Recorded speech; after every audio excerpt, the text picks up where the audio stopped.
Hello, everyone, and welcome back into the GSMC Dead Ball Sports Podcast, brought to you as always by the GSMC Sports Network.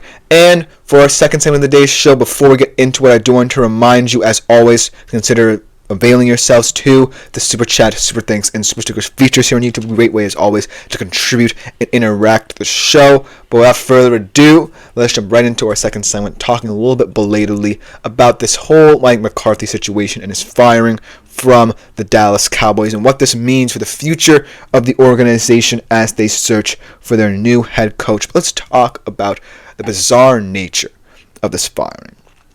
To recap it all, it seems like this was more about a failure to reach a contract agreement rather than any complete and utter upheaval of the Cowboys' positioning with this.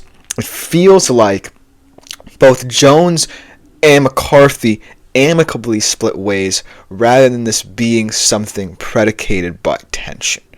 And so that's what makes this a little bit weird in terms of how it came about, because we have been talking about this issue within the GSMC circle for many weeks now. And it's perhaps the first time in history that any of us here at the network have heard of a coach and an owner in this much agreement in how to part ways. I feel like this is the first time, and let me know in the comments if you haven't heard or have heard of something like this before, where an owner allows a coach's contract to run down and then fires him. Because usually during this period you extend a coach, potentially give him the hook a year or two early. But this was a contract winding down, Jones allowing it to expire, and then parting ways with McCarthy. And then if you look at this a little bit deeper, this could potentially also fall on McCarthy's shoulders as well. Because think about it. If I'm Mike McCarthy and I feel like I'm about to get fired, and I see the market around me in both college, say, and the NFL, and I'm hearing rumors about where I could end up, why not allow my contract to expire and then for Jones to make this decision about me? So it kind of feels like both of them or McCarthy really influenced this decision.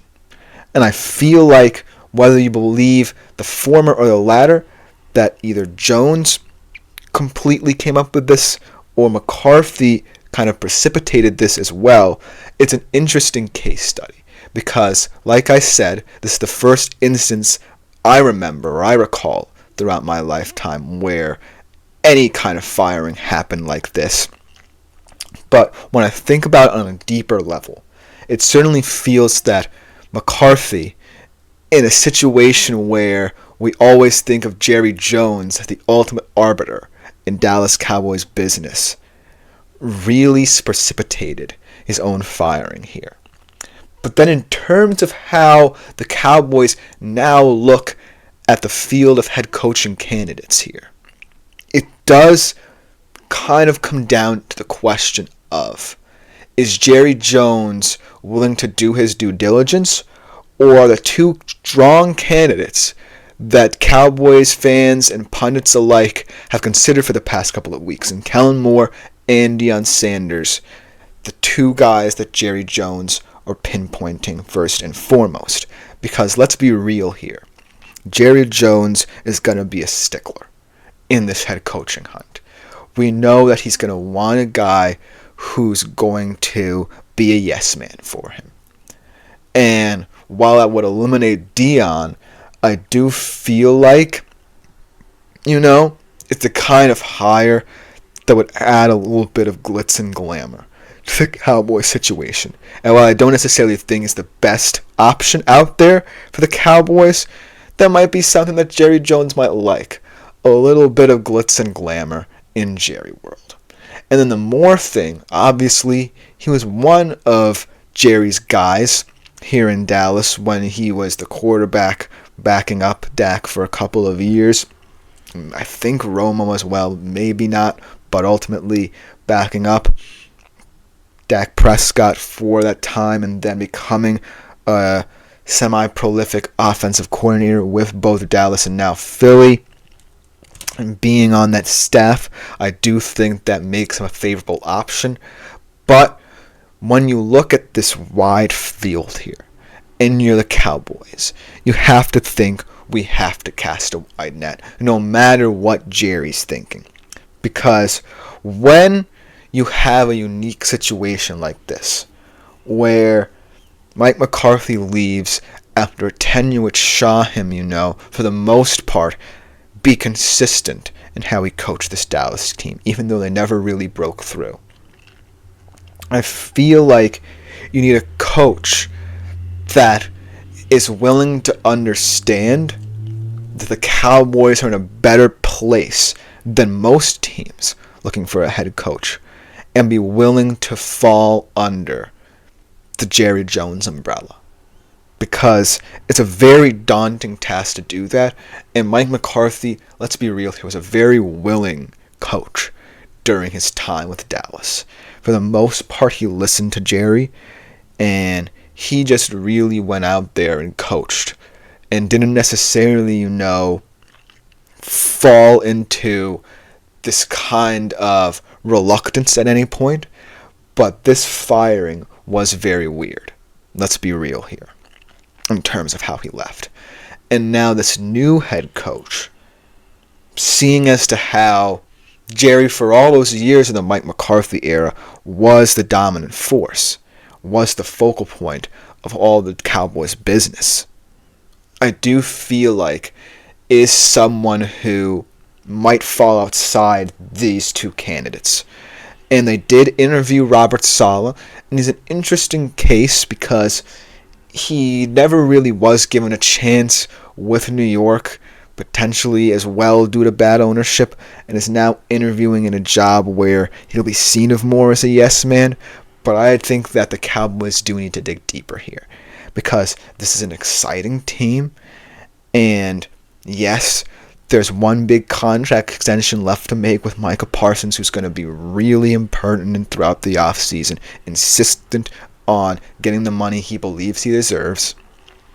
But I do think that there's a nice infrastructure there that was kind of marred by the Dak Prescott injuries, but also by, and this could also be a reason why McCarthy got the hook if this was a Jones situation here, was the fact that this offense stagnated outside of Dak and CD. And while I do believe that out of all the jobs available, the Cowboys are the most attractive, you have to think about the front office, and you have to think about that stagnation. And you also have to think about how these big contracts affect the rest of the team. How Dak coming back as well, when under Cooper Rush this team fought very valiantly over the last couple of weeks this season, how that will impact them. And so while I do think that ambitious candidates like Moore and Dion, like pundits are saying, could be appealing, does it fit the Jones rhetoric, right? Does it fit the Jones agenda? I don't necessarily think so. These are two guys who will come in and want to insert their egos into the Cowboys' business. And I don't think Jones is prepared for that. Saleh, yes, is an interesting candidate because he falls under Jerry Jones' umbrella immediately should he get hired, which I don't think will happen, but ultimately isn't as ambitious as these other guys. I think the way to go, right, is now that surprisingly the Lions are out of the playoffs, try and get them even though they're very desirable and they might have their mindsets on where they want to go, or maybe if they leave the Lions at all. But you can't necessarily get in your own way if you're Jerry Jones and the Cowboys. You need to do your due diligence here, and you can't just feel like you're going into this with someone already in mind. You need to carry out the interviews. You need to hear people's ambitions and understand that this offseason is going to be a tenuous one within your organization.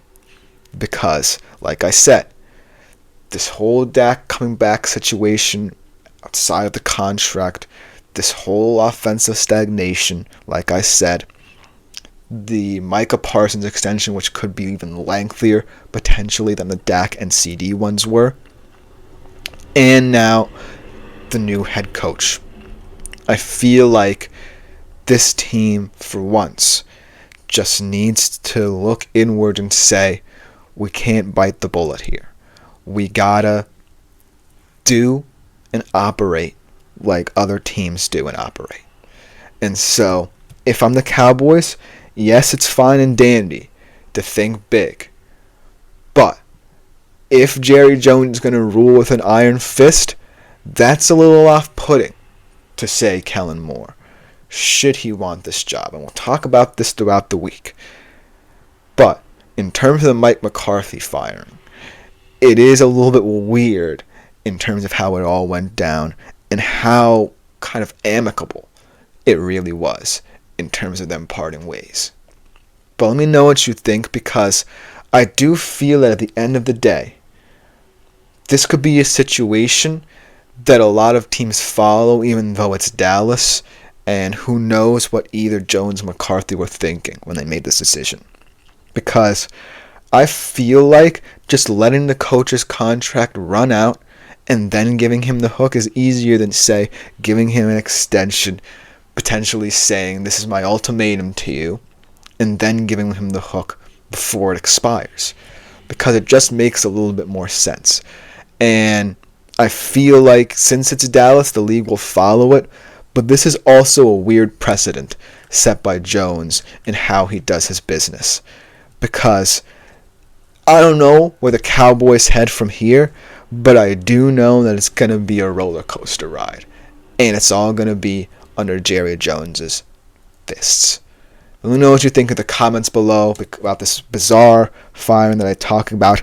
But a little bit belatedly, I had to get it in here. But let me know what you think, because coming up next, we're going to be talking about the losers in the CFP semifinals and what's next for them, starting off with my Texas Longhorns headed into the Arch Manning era. We'll be right back after this short break.